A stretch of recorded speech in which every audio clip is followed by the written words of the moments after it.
First Things First is sponsored by Gillette, the best a man can get.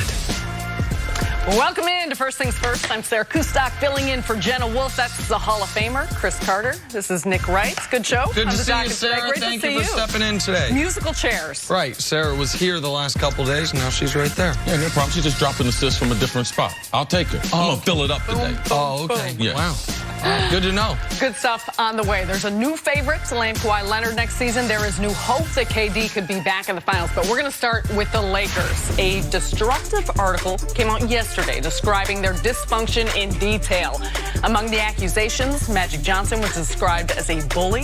GM Rob Pelinka doesn't always seem to tell the truth.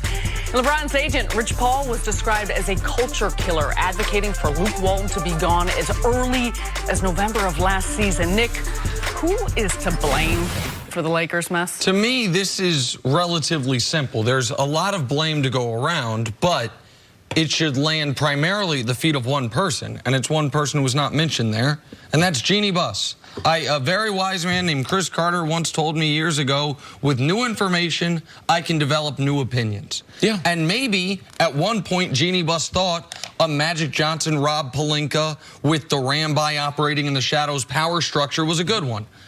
But the fact that she has gotten, and we have gotten, such overwhelming volumes of information that what's going on at Staples and with the Los Angeles Lakers is unlike anything else in the National Basketball Association. Do keep in mind, they are the only truly family-owned team left in the NBA, that to not adjust accordingly, it's one thing to say, well, the Warriors built a juggernaut with a former agent, Bob Myers, being the head of things. Why can't we build, and Jerry West, by the way, kind of being a consigliere, why don't we mimic that model? All these leagues are copycat leagues. If you get something that's successful, people try to duplicate it. Why can't Magic be our Jerry and Pelinka be our Bob Myers? But to now have all this information and to not only not adjust, but the other option, if you're not going to adjust, is double down. Go hold a press conference, at the very least release a statement, and you're kind of caught between a rock and a hard place. I get it, where you would either have to fire Pelinka or disavow Magic, but you got to do one of the two. You can't be still having Magic call you his sister, you publicly going out to dinner with him publicly recruiting on your team's behalf, while he napalms Rob Pelinka, while you still seemingly stand by Rob Pelinka. So to me, that was my biggest takeaway from this article. Was it wasn't a lot of new information aside from Pelinka making up the Heath Ledger Kobe story, which was bizarre. It was that the Lakers, the buck has to stop with someone. It used to stop with Dr. Buss. It was very clear that was the power structure. Now it seems to stop with Jeanie and her brain trust, and they do appear to be in over their head. I would go to the ownership for blame, and I believe that Magic has to take some blame, because if Magic tells Jeanie Buss that he's going to walk away, and they come up with some type of exit strategy, a solution, they can have a statement, release a statement, have a press conference, and also, as far as moving forward, what we're going to say and what we're not going to say. This is not the first time someone's left a company or a breakup and everything, but typically you get some type of agreement in writing, what I'm not going to reveal as far as me leaving the building. So if Magic, being the most famous Laker of all time, if he was smart, and I know Magic didn't plan to walk away and be doing all these TV gigs that require you to make a statement about the Lakers, because all these things keep coming out. So Magic being the public figure, they didn't have a strategy after that. So it's out of control. So Magic still thinks he's a huge part of the organization. But in the meantime, in trying to explain these things, he makes Pelinka look bad, who happens to be the highest ranking basketball person there. It's just hard to get respect in the industry. I know that people that are watching this, potential free agents, forget about just the business of the Lakers. This is their most important summer after LeBron James. They freed up all that cap space. It should easily be able to land someone. And now they're hoping to be able to land one of the free agents. You talk about the power and the power of Rob Pelinka. Does any of this, in it coming to light, change the way in which, whether it's Jeanie Buss, whether it's the Lakers organization as a whole, approach how they move forward? Well, I think it's too late now.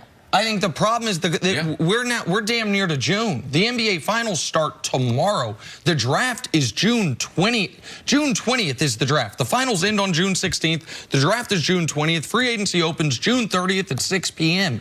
They had not a plan, but they had an alternative route when Magic walked away.